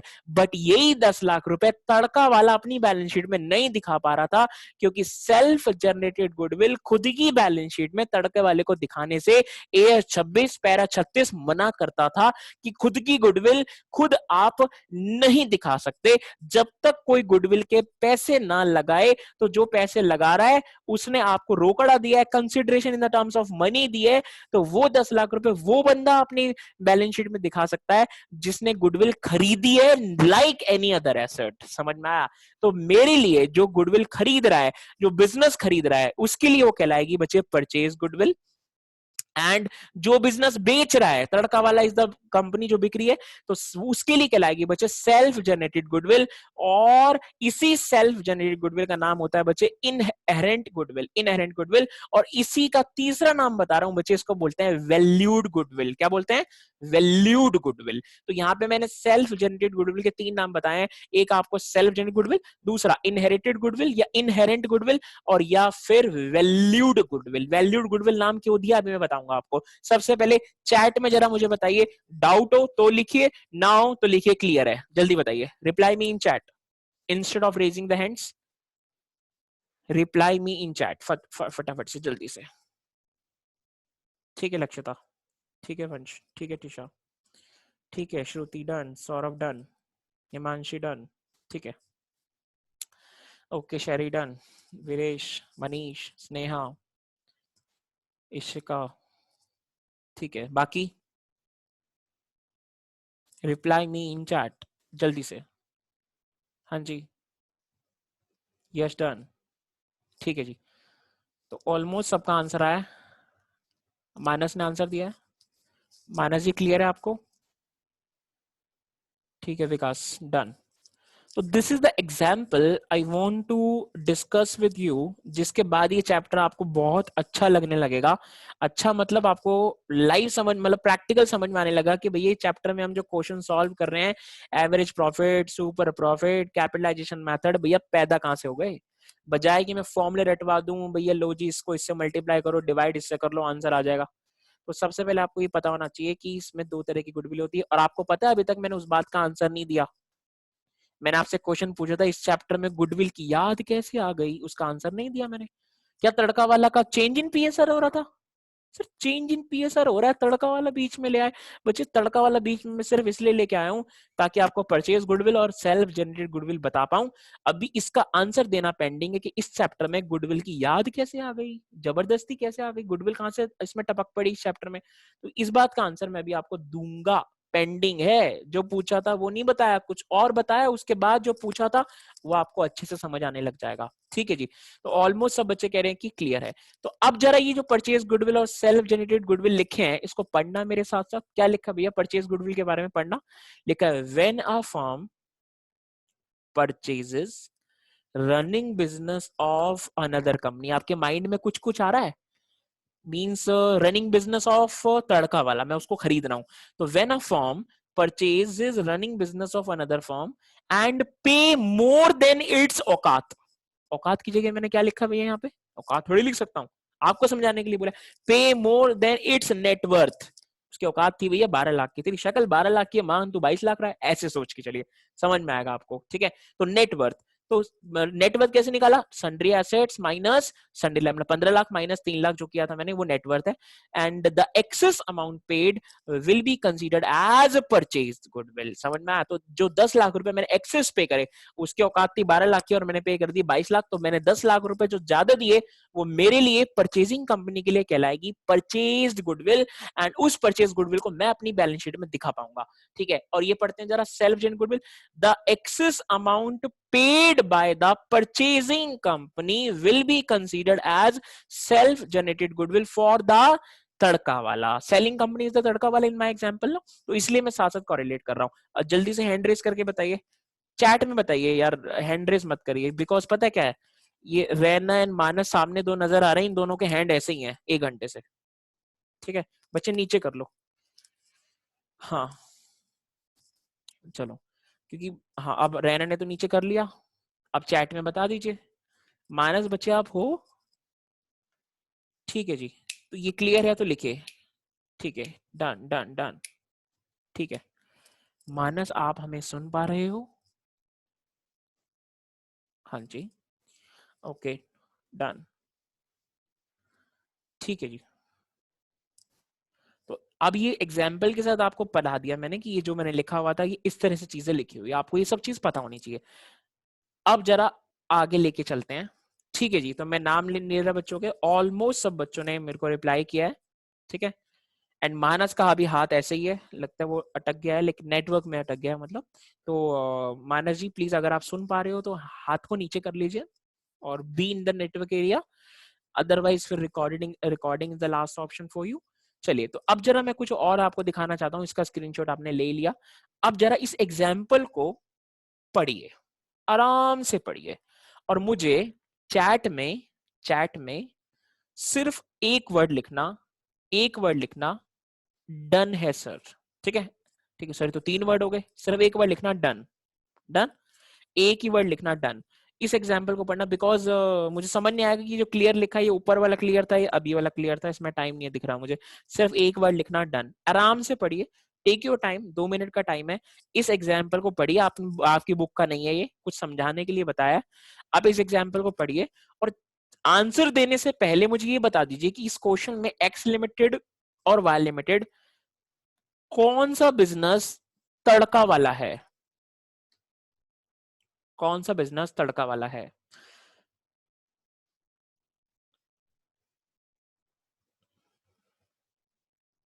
ठीक है लक्षिता, ठीक है यश, टिशा डन ना, टीशा ने डन नहीं लिखा, मतलब मेरे साथ आंसर दिया है। ठीक है जी, ठीक है नितिका, आप समझ पा रहे हो जो मैं पूछना चाह रहा हूँ आपसे, कोई बात नहीं, गुड। मतलब यहाँ पे तड़का वाले की जगह मैंने वाई लिखा है, मैं आंसर आ भी गए और आप लोगों ने, मैंने बता भी दिया। ठीक है, आप लोगों के आंसर करेक्ट थे। और आप जरा आराम से पढ़िए इस क्वेश्चन को, आराम से पढ़िए। ठीक है लक्षिता, गुड। तो इसको, इस एग्जाम्पल को आराम से पढ़िए और बताइए डन या नॉट डन।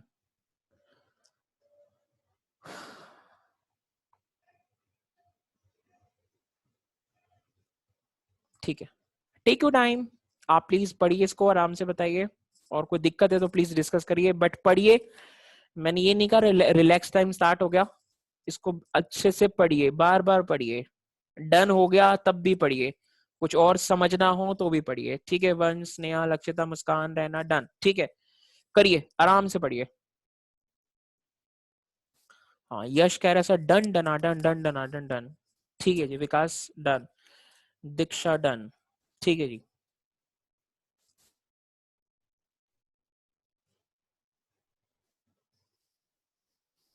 ठीक है जी, सौरभ स्वामी जी डन। ठीक है, टेशा डन, वीरेश कह रहा है डन है सर। ओके,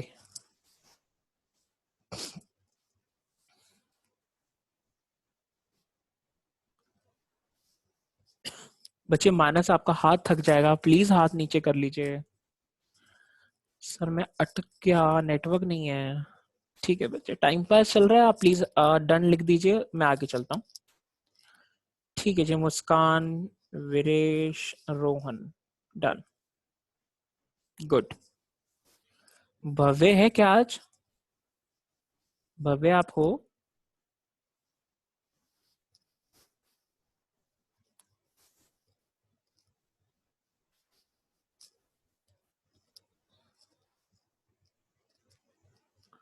हाँ, भव्य नहीं है अभी, नेटवर्क प्रॉब्लम है उसकी। चलो जी, ठीक है जी, ओके डन। तो बच्ची इस एग्जाम्पल के थ्रू मैं आपको इस चैप्टर में ये बताना चाहता था कि परचेज गुडविल हम किसको बोलते हैं और सेल्फ जनरेटेड गुडविल जो है हम किसको बोलते हैं। तो इस चीज से आपने ये सीखा कि ये चीज जो है परचेज गुडविल कहलाती है, और ये चीज जो है वो सेल्फ जनरेटेड गुडविल कहलाती है। एंड अब मैं आपकी वो बात कंप्लीट करता हूं जो मैंने स्टार्टिंग में पूछी थी, वापस से इसी ड्राइविंग चार्ट पे आते हैं जो मैं आपको बताना चाह रहा था। अच्छा, एक बार ये और पढ़ लो, स्क्रीनशॉट ले लो, पढ़ लो। Treatment of goodwill, purchase goodwill, self generated goodwill. तो परचेज गुडविल के बारे में क्या लिखा भैया, to be shown on the asset side of the balance sheet as an intangible asset. ये कौन सा बिजनेस करेगा, जो बिजनेस गुडविल का खरीद रहा है, जो परचेज कर रहा था उसके तड़के वाले के बिजनेस को। तो यहाँ पे उस बिजनेस को हम बोलेंगे परचेजिंग कंपनी। तो वो अपने बुक्स में, अपनी बैलेंस शीट में गुडविल को एज एन एसेट शो करेगा। बट सेल्फ जनरेटेड गुडविल के बारे में क्या लिखा है, अकॉर्डिंग टू AS 26, पैरा लिखा नहीं है, आपको वैसे ही बताया था मैंने। According to AS 26 it is not recorded in the books of accounts, क्योंकि AS 26 कहता है अपनी खुद की गुडविल को आप खुद की बैलेंस शीट में नहीं दिखा सकते। AS 26 याद रखना है, AS 26 मना करता है। ठीक है, तो ये भी आपको क्लियर हो गया, ये मैं आपको बता भी चुका था, आपने स्क्रीनशॉट ले लिया, डन। अब जरा बच्चे इस चीज पे वापस आते हैं, देखो उसी एग्जाम्पल पे वापस आते हैं, और उसके एग्जाम्पल के मैं कुछ और आपको पॉइंट्स बताता हूँ। और वो क्वेश्चन भी अब मैं यहाँ पे कवर करूंगा जो मैंने आपसे जस्ट अभी पूछा था कि इस चैप्टर में गुडविल हम वैल्यू कर क्यों रहे हैं। तो पहले उस एग्जाम्पल पे वापस आते हैं, सुनिए मेरे एग्जाम्पल। अब बच्चे थोड़ा सा, आपको मैंने रिलैक्स टाइम दे दिया था, थोड़ा सा अब वापस से डायरेक्टिव हो जाइए, दोबारा से कंसंट्रेशन मेंटेन कर लीजिए। अब थोड़ा सा जो किया है उसको साइड रखते हैं और कुछ नई बातें बताने लग रहा हूं मैं। सोचिए, देखो बच्चे, हम बिजनेस खरीदने गए थे तड़का वाला का, और उसने बोला जी 15 लाख की एसेट है, 3 लाख की लाइबिलिटी है। तो औकात आई थी उसकी 12 लाख रुपए। और उस बिजनेस के उसने डिमांड कितने करे थे भाई? 22 लाख रुपए। डिमांड कितने करे थे? 22 लाख रुपए। ठीक है। और मैं आपको सब कुछ करते हुए आगे ले आया था कि लो जी 22 लाख करे तो मैं मान गया। लेकिन अब जरा मेरे साथ कुछ और इंटरेस्टिंग फैक्ट सुनिएगा। सुनिए भैया, तेरे बिजनेस की औकात तूने कही जी 12 लाख की आ गई, 15 लाख की एसेट है, 3 लाख की लाइबिलिटीज है, तो 12 लाख की नेटवर्थ है।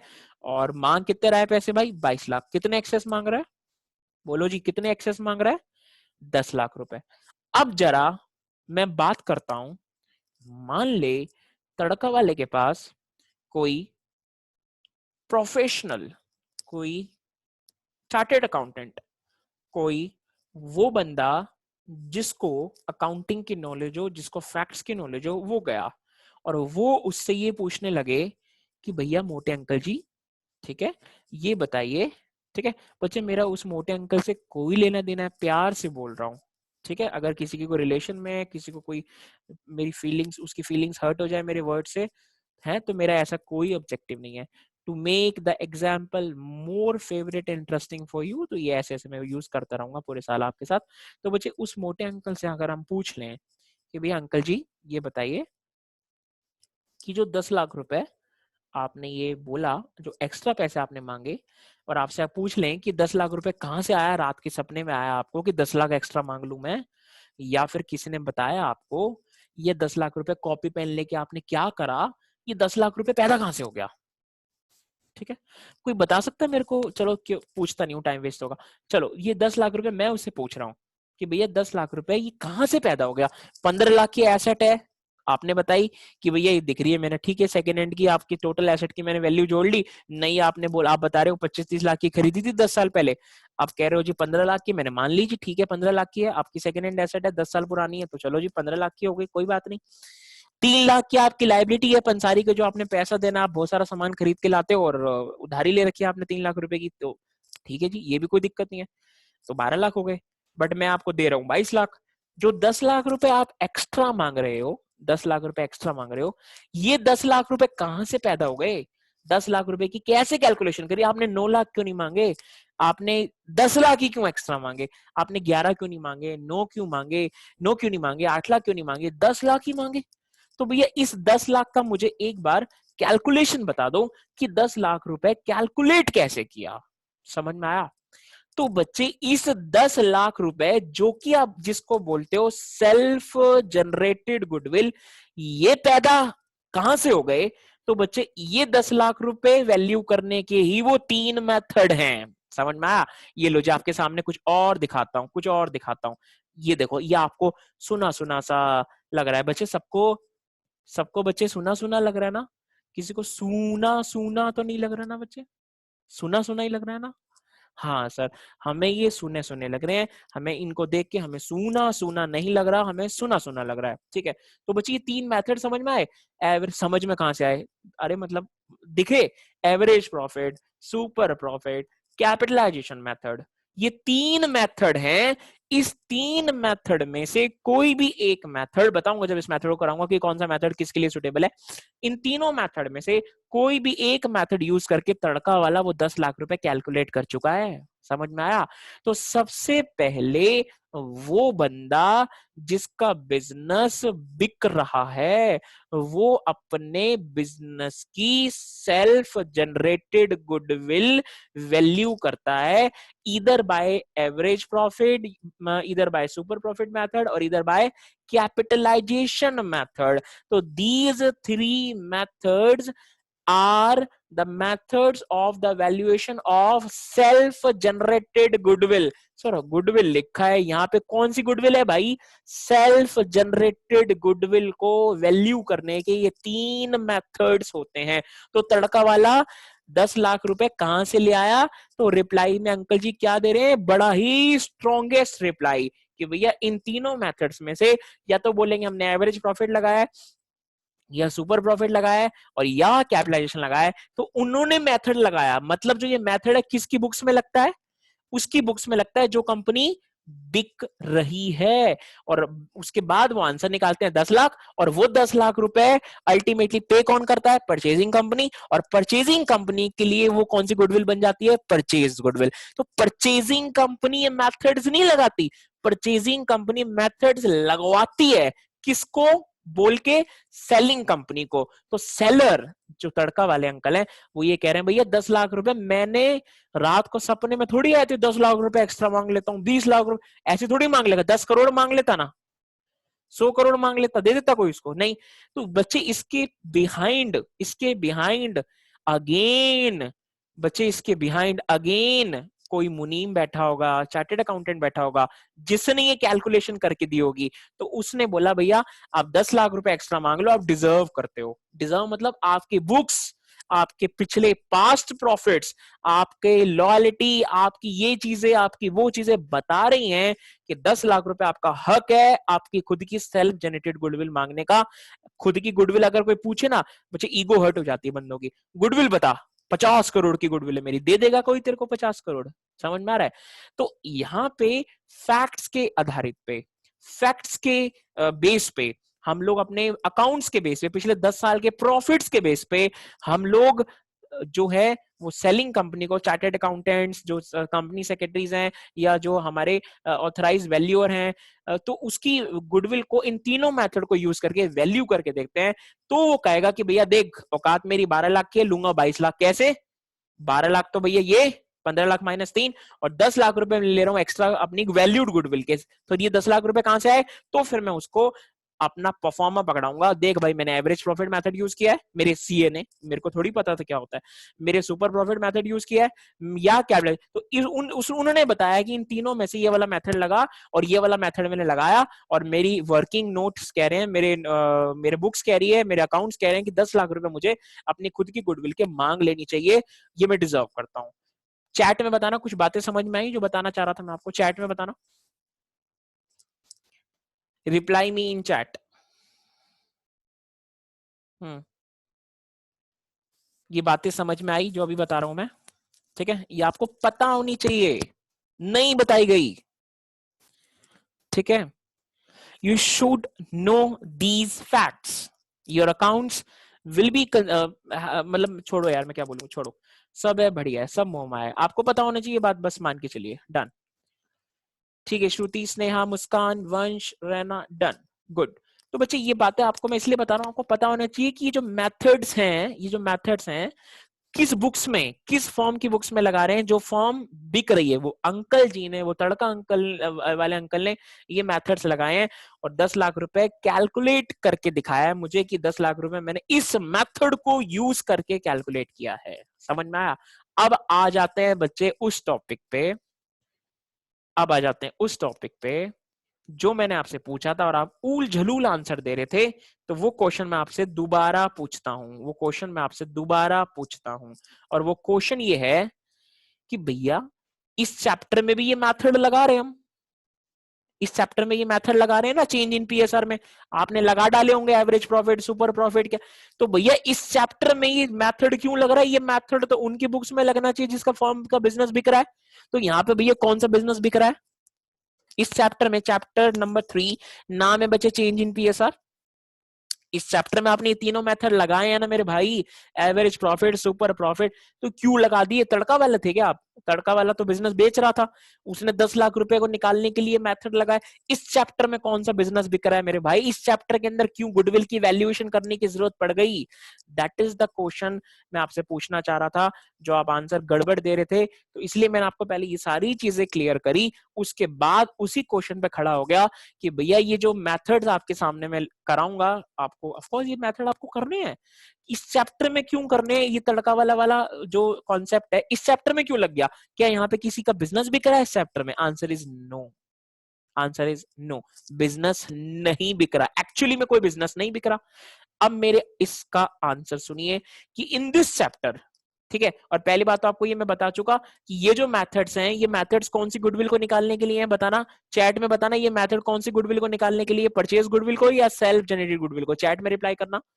हाँ जी, ये जो मेथड्स हैं ये कौन सी गुडविल को निकालने के लिए है? सेल्फ जनरेटेड गुडविल या परचेज गुडविल? रिप्लाई मी इन चैट।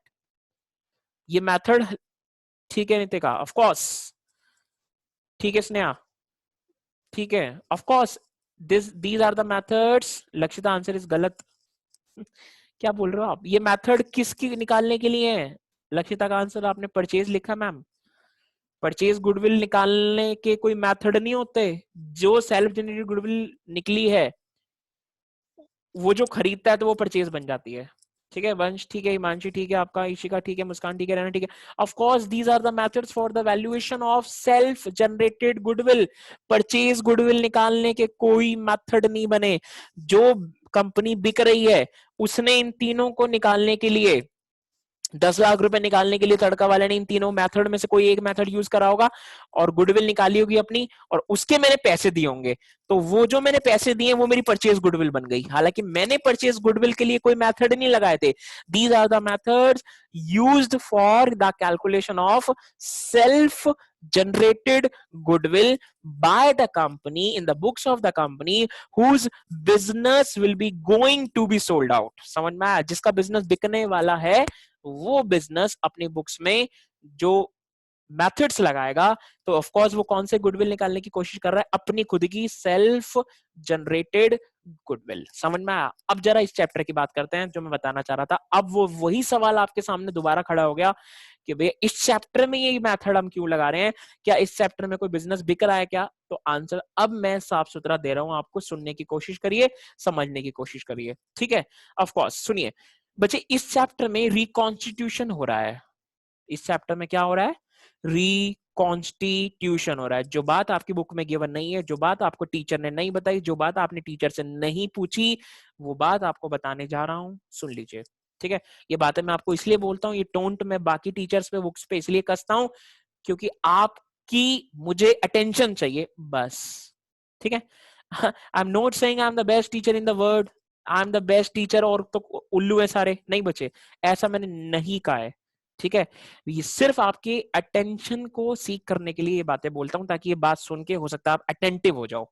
ठीक है, मेरे जितने वर्ड्स हैं हो सकता है मैं खुद को बुरा बोलूं, सामने वाले को बुरा बोलूं, टीचर को बुरा बोलूं, बुक का बुरा बोलूं या किसी को बुरा बोलूं, अल्टीमेटली आपका ध्यान अपनी तरफ खींचने के लिए मैं आपको ये बातें बोलता हूं ताकि आपका माइंड अगर कहीं इधर उधर है तो वो डिस्ट्रैक्ट ना होकर मेरे को सुनने लग जाए बस। ठीक है जी, अब सुनिए मेरी बात, मैं ये कहना चाह रहा हूं इस चैप्टर में आपको इन मेथड्स की अप्लाई करने की जरूरत क्यों इसलिए पड़ गई बिकॉज इस चैप्टर में रिकॉन्स्टिट्यूशन हो रहा है। तो क्या हो गया sir? Reconstitution means change in the existing agreement between the existing partners. Change in the existing agreement between the existing partners. सुनिए मेरी बात, इन रिकॉन्स्टिट्यूशन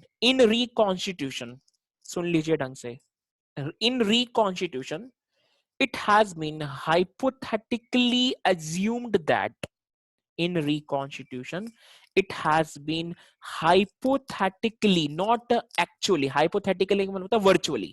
ठीक है, मतलब ऐसा सोचना, मतलब ऐसा एक्चुअल में ना होना, वर्चुअल। हाइपोथेटिकल मतलब ये होता है कि ऐसा मैं सोच रहा हूं, एक्चुअली में ऐसा नहीं हो रहा। इस चैप्टर में एक्चुअली हो क्या रहा है? reconstitution, and in the reconstitution it has been hypothetically assumed that the business is hypothetically dissolved।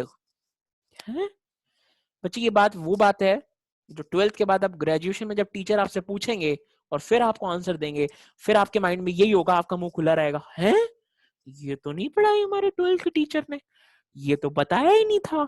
तो इसलिए मैं चाहता हूं कि आप यहीं से इतने स्ट्रांग होके जाओ कि ग्रेजुएशन में आपको एप्रिसिएशन मिले।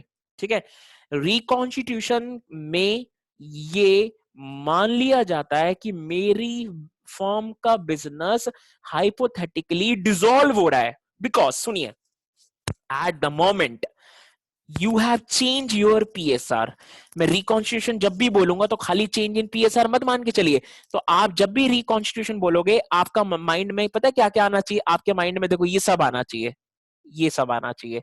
जब भी मैं रिकॉन्स्टिट्यूशन बोलूंगा आपके माइंड में ये सब आना चाहिए, चेंज इन पीएसआर, एडमिशन, फिर उसके बाद एक्सपल्जन, रिटायरमेंट, इन सब में रिकॉन्स्टिट्यूशन हो रहा है, तो मैं क्या बोल रहा हूं, eight the time of reconstitution एक केस लेके चल रहा हूं कि वेन एवर मान ले 1 जुलाई 2019 तक, 1 जुलाई 2019 तक आपका रेशो था 1:1।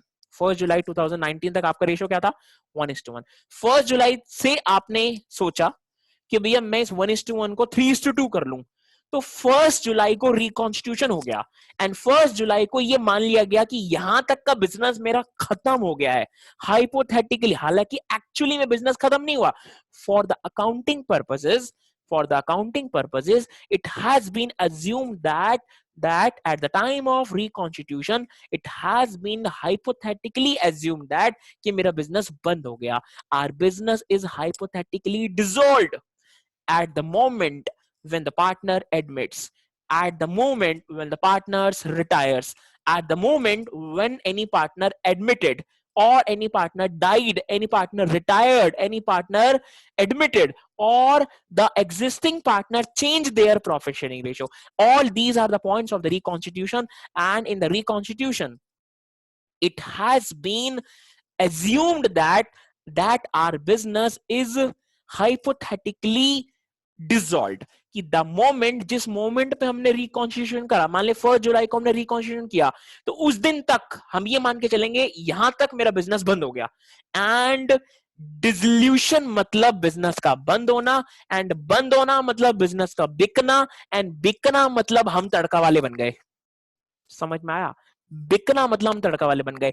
तो यहां पे आपको हाइपोथेटिकली तड़का वाला बना दिया गया। रिकॉन्स्टिट्यूशन में आप गुडविल को वैल्यू करोगे, डिसोल्यूशन में नहीं करोगे। समझ में आ रहा है? डिसोल्यूशन की बात के बाद मैं भी जबरदस्ती बात ही नहीं कर रहा। रिकॉन्स्टिट्यूशन एक वर्ड, एक स्टेटमेंट आपके आगे नहीं डाल रहा हूं, सुनना। Reconstitution is the biggest cause for the valuation of goodwill. क्या बोला? Reconstitution is the biggest cause, सबसे बड़ा कारण है। Reconstitution is the biggest cause for the valuation of goodwill, for the valuation. जब भी मैं बोलूं ना वैल्यूएशन ऑफ गुडविल, तो इसका मतलब मैं सेल्फ जनरेटेड गुडविल यानी कि वैल्यूड गुडविल की बात कर रहा हूं। एंड मैं वैल्यूएशन का मतलब उन मेथड्स की बात कर रहा हूं, that is average profit, super profit and capitalization method. तो बच्चे इस चैप्टर में गुडविल को इसलिए वैल्यू कर रहे हैं because in this chapter reconstitution हो रहा है, and reconstitution is the biggest cause for the valuation of goodwill. In reconstitution we have pre-assumed that our business is hypothetically dissolved at the time of reconstitution. For example, जैसे मैंने आपको ये question पढ़ाया था, देखो यहाँ पे ए और बी दो पार्टनर्स, इनका पुनः रेशो क्या था, 2:1। 1 अप्रैल को 2019 को उन्होंने डिसाइड किया कि वो इक्वल करेंगे, तो इसका मतलब 1 अप्रैल को क्या हो गया, रिकॉन्स्टिट्यूशन हो गया। और 1 अप्रैल को अकाउंटिंग में ये मान लिया गया, एक्चुअली में नहीं, अकाउंटिंग में ये हाइपोथेटिकली वर्चुअली एज्यूम कर लिया गया कि भैया 1 अप्रैल की जो बैलेंस शीट है, 1 अप्रैल 2019 यानी कि 31 मार्च 2019 यानी कि 18-19, इस दिन तक यहां पे कट लगा दो, यहां तक मान के चलो कि मेरा बिजनेस डिसॉल्व हो गया। हालांकि एक्चुअली में ऐसे थोड़ी हुआ है, यहाँ पे तो रिकॉन्स्टिट्यूशन, क्योंकि लेकिन अकाउंटिंग के लिए हम ये मानते हैं कि मेरा बिजनेस यहाँ पे डिसॉल्व हो गया। आपको पता है आपके स्कूल में general reserve old partners old ratio में बंटवा दिए गए, WCR, IFF, investment fluctuation fund, ये सब इसलिए हुआ है कि यहां तक का काम पहले ओल्ड पार्टनर्स ओल्ड रेशियो में बांट के खत्म कर दो, because the reconstitution, in the reconstitution it has been hypothetically virtually assumed that our business is hypothetically dissolve. मतलब एक्चुअली में नहीं हो रहा, वर्चुअली हम ये मान रहे हैं कि मेरे बिजनेस यहाँ पे बंद हो गया और फिर नया स्टार्ट हुआ। समझ में आया? तो इस टाइम पे reconstitution is the biggest cause for the valuation of goodwill, and valuation of goodwill का मतलब सेल्फ जनरेटेड गुडविल। तो रिकॉन्स्टिट्यूशन ने हमें तड़का वाले के जैसे स्टैंड पे खड़ा कर दिया। उसका बिजनेस एक्चुअल बिक रहा था, मेरा हाइपोथेटिकली बिक रहा है। समझ में आ रहा? लिखना जरा चैट में, समझ में आई बात? चैट में लिखिए।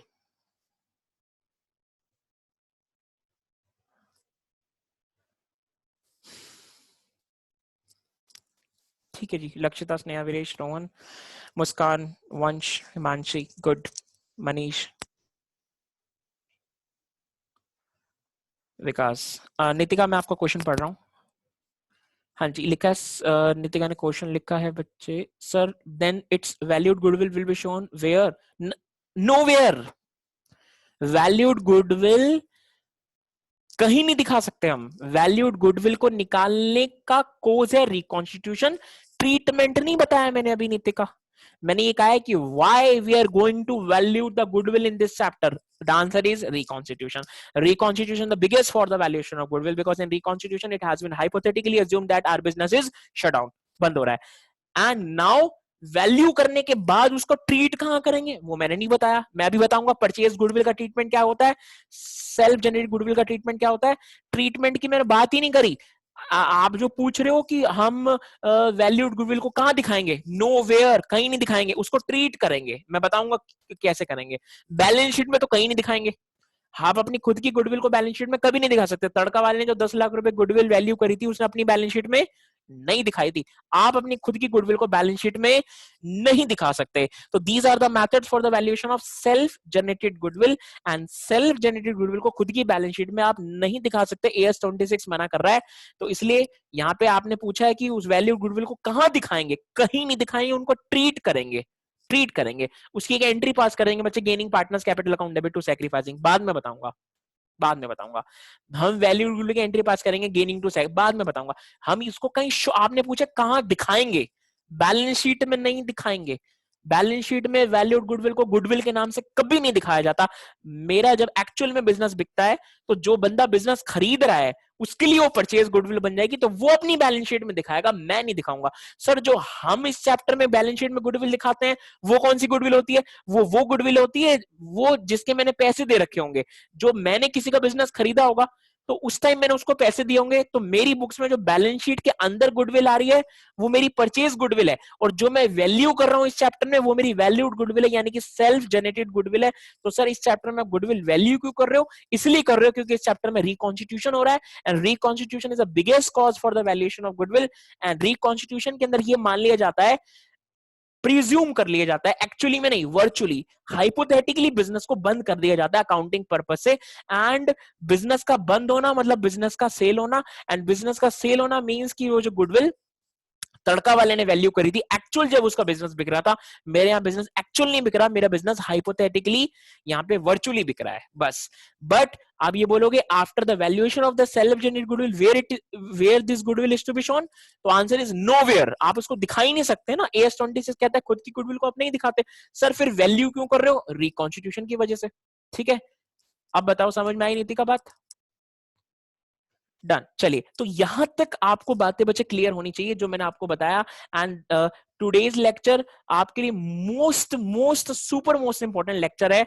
आई don't know the network issues and what issues the students are facing on, और मतलब जो है क्यों अटेंड नहीं कर पाए वो जो 4-5 बच्चे हैं वो आज मिसिंग है। तो बच्चे अभी तक का जो ये चीजें हैं मैं आपको क्लियर कर चुका। And the reason of valuing goodwill in this chapter, क्यों हम बच्चे ये मेथड जो मैंने आपको बताए थे अभी ये वाले, क्यों इस चैप्टर में ये मेथड लगेंगे? ये मेथड जो है वो इसलिए लगेंगे क्योंकि इस चैप्टर में मुझे रिकॉन्स्टिट्यूशन हो रहा है। एंड इन रिकॉन्स्टिट्यूशन ये मान लिया जाता है कि मेरी बिजनेस हाइपोथेटिकली बंद हो रहा है, एक्चुअली नहीं। तो यहाँ पे हमें उसी जगह पे खड़ा कर दिया रिकॉन्स्टिट्यूशन ने जिस जगह पे वो तड़का वाले अंकल जी खड़े थे। डन। तो अभी तक जो मैंने कराया, अगर किसी को डाउट हो तो चैट में लिखिए, ना हो अभी तक मैं खाली इस टॉपिक की बात नहीं कर रहा, अभी तक जितना भी कराया अगर कोई डाउट हो तो चैट में लिखिए, ना हो तो चैट में लिखिए नो सर। डाउट हो तो डाउट लिखिए, डाउट ना हो तो लिखिए नो सर। तो फिर बच्चे मैं आपको आज की क्लास का लास्ट टॉपिक करिए, फटाफट से लिखिए प्लीज। आपको ये सारी बातें क्लियर होनी चाहिए थी।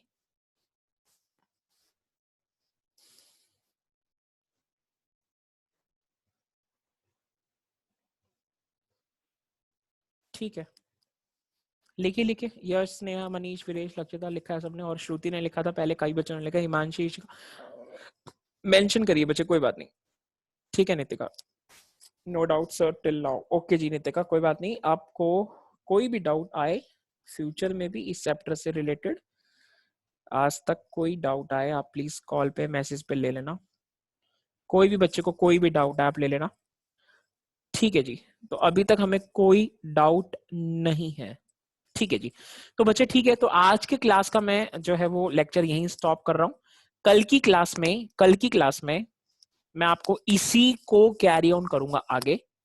एंड कल की क्लास में अगर कोई प्रॉब्लम हो आपको आज की क्लास में, तो आप कल की क्लास से पहले आज वाली रिकॉर्डिंग देख ले बार बार। बहुत सारी चीजें मैंने आपको बार बार रिपीट करी है कि ये वर्ड यूज करके नहीं आई हो तो इस वर्ड से आ जाए, इस एग्जाम्पल से ना आई हो तो इस एग्जाम्पल से आ जाए। तो अगर कोई प्रॉब्लम आई हो तो आप प्लीज रिकॉर्डिंग बार बार देखोगे, ये तो फैसिलिटी है आपके पास, तो आप उसको क्लियर कर सकते हो। फिर भी ना आए तो डायरेक्टली मुझे कॉल या व्हाट्सएप पे पूछ सकते हो। ठीक है, तो आज के लिए फिलहाल के लिए बच्चे bye bye to all of you, good evening again finally to all of you. And हम कल की क्लास में सेम टाइम आगे इस लेक्चर को कैरी ऑन करेंगे। चलिए बाय बाय।